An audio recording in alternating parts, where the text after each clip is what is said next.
Hey everybody, welcome back. My name is Anthony, I'm Wally. and here's our podcast. Wally, how you doing? I think we're doing pretty good. I know that I've had a busy week since I saw you last. For sure. Since the last podcast. You had to take the last podcast off. Too busy. Yeah, I had a client. She is retiring. She lives in Seattle, and she flew down here, and we went and looked at a lot of homes in 2 days. Okay, how many is a lot? What does that kind of look like for you? Paint your picture of your day. About 14 homes we drove around and looked at in one full day and 2 hours of the next day, because then she flew back home. Okay, where is she from? Seattle. Okay, Seattle. There we go. So we went out and looked at pahrump. Half the homes were in pahrump and half were in Vegas. She wanted to compare, and contrast the differences between here and pahrump. Okay, and did she like Vegas more or pahrump more? Interesting. I really thought she originally started talking to me about pahrump, and then I said, yeah, great, because I love pahrump, and I gave her a lot of listings from pahrump to look at.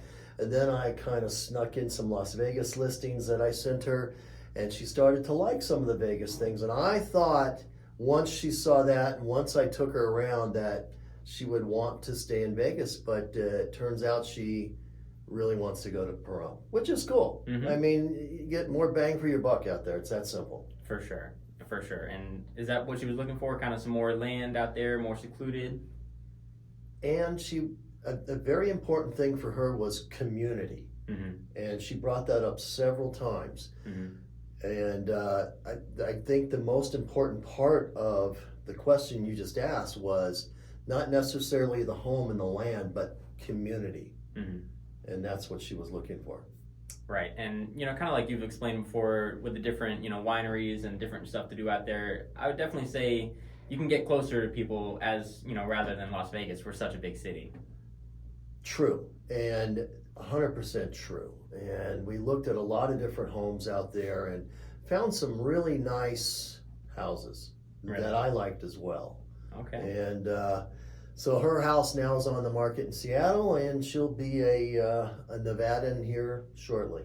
There we go. And honestly, that kind of segues into something I'd love to talk about here today.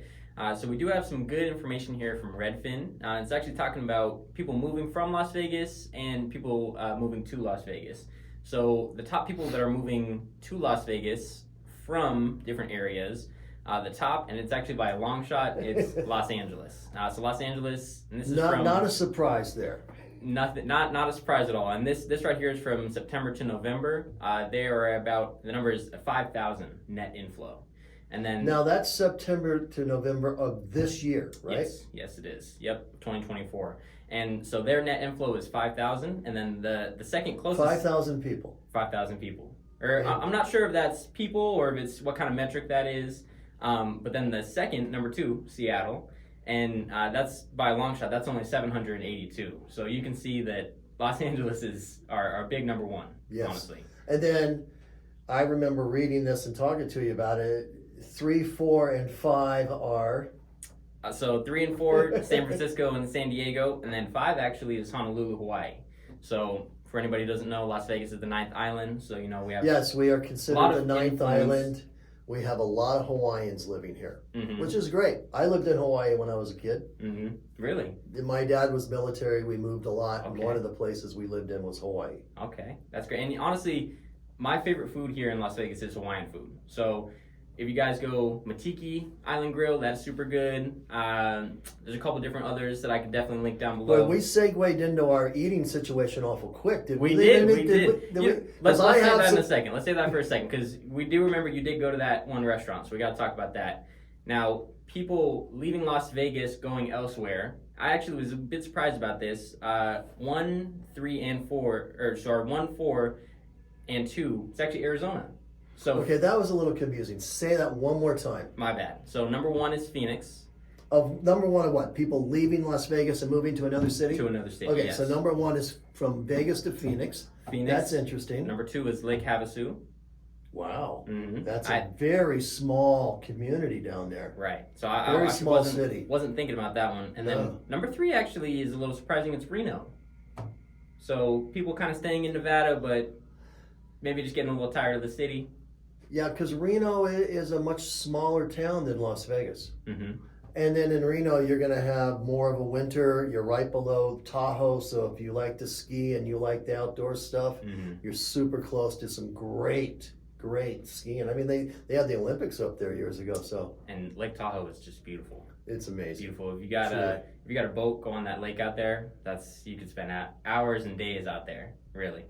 And then number five is St. George, Utah, which again, I wasn't really expecting. Another small town. Mm-hmm. And that's only 2.5 hours from Vegas. Mm-hmm. And coming into this, my initial thoughts would be that most of the people that are moving from Las Vegas are also moving too. So your Floridas, Dallas, yes, kind of things like that. But like you said, it seems like a lot of smaller communities that Redfin is showing us people are moving from Las Vegas too. So I would say it's more of people kind of getting tired of the city life. Yeah, there's Pahrump. That's what I was just gonna say. Maybe Pahrump needs to start inching its way on right here. I know Pahrump would prefer to stay small. Yeah. I mean, I think most of the small towns would prefer to stay small. And that's, like you said, probably because of the community aspect of it. Community, community, more land, more space, more quietness. Alrighty, now we can go right on into our eating segue here. So let me tell you what I did today on the way into work. Let's hear. I'm changing. I don't remember the restaurant I talked about earlier. So for the holidays, I don't know if I said this last time, but my daughter and I have decided we don't want to do turkey and ham anymore. So for Christmas, I got a phone call as I was driving in saying Smith's Food King is selling prime rib 50% off. Okay. I went and bought a 7-pound prime rib. It's in the refrigerator here because I'm waiting. Because I bought it on the way in. So I'm waiting. I called my daughter and said, "You got to get over here and take this back to the house." She hasn't gotten here yet. She had things to do. Okay. So you're workout is one of the things she had to do. She should be here shortly. I paid $48 for what would have cost $120. Okay. For a prime rib. Big thing. Big thing. So I'm so psyched. I'm looking forward. I'm going to dig into my Gordon Ramsay Facebook page and find a menu for that. Okay. A recipe for that, and I'm psyched to cook this thing. Okay, so that's what you're doing for holidays. For Christmas, yeah. Okay. So you didn't have any turkey on Thanksgiving? Nothing like that? No. No turkey. Okay. We cooked shrimp. And we had some sides. We had some mashed potatoes as sides and some vegetables and whatnot. But we had fish. Okay, so a little bit outside of the norm, but that prime rib, that sounds real good. I might have to go get that offer too, 50% off. That sounds crazy. It was amazing. I couldn't believe it, and because I was looking at the prices, the price was like $128, but I bought it for $48, something like that. All right, so there we go. Wally's got his, not Thanksgiving, Christmas plans already planned out. Yes. I haven't gone yet, but soon, maybe tomorrow or the next day, I'm going to go to this new noodle place that I heard about, and it's called Special Noodle. So it's actually... Asian? Yep, it's Asian. So... Where? It's right on Spring Mountain. Oh, in Chinatown. Mm-hmm. Right. So I forget if it's, Chinese or Japanese, but... I'm going to go try Special Noodle, so I'll have a review about that. I love noodles. I'm looking forward to hearing about this. Yep, yeah, Asian food probably one of my top two. I'm big in Mexican. Hawaiian being top food. one. And Hawaiian food, yes. Yes. Like I was saying, Matiki Island Grill, that's my absolute favorite. If you guys want to try that. What is your favorite Mexican?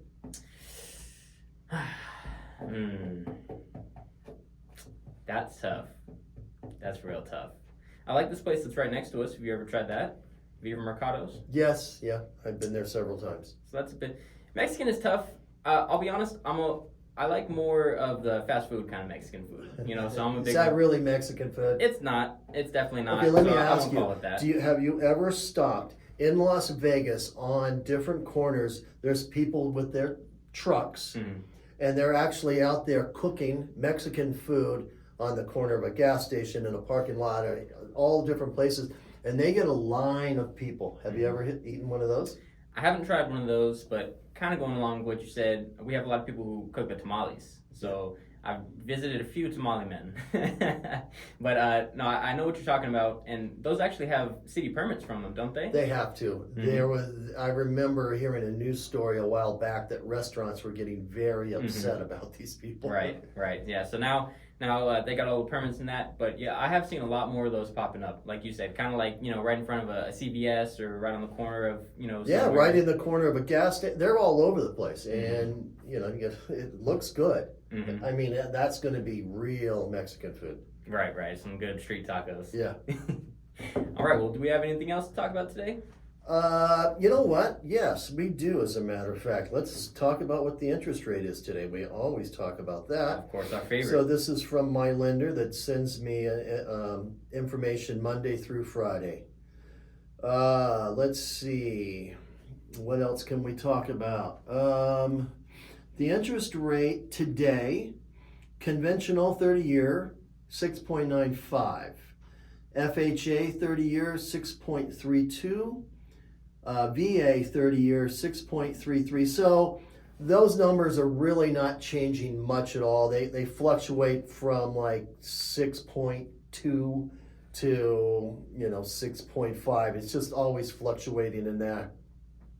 I think we'll see a little bit of a change next year, change down a little bit, but not a lot.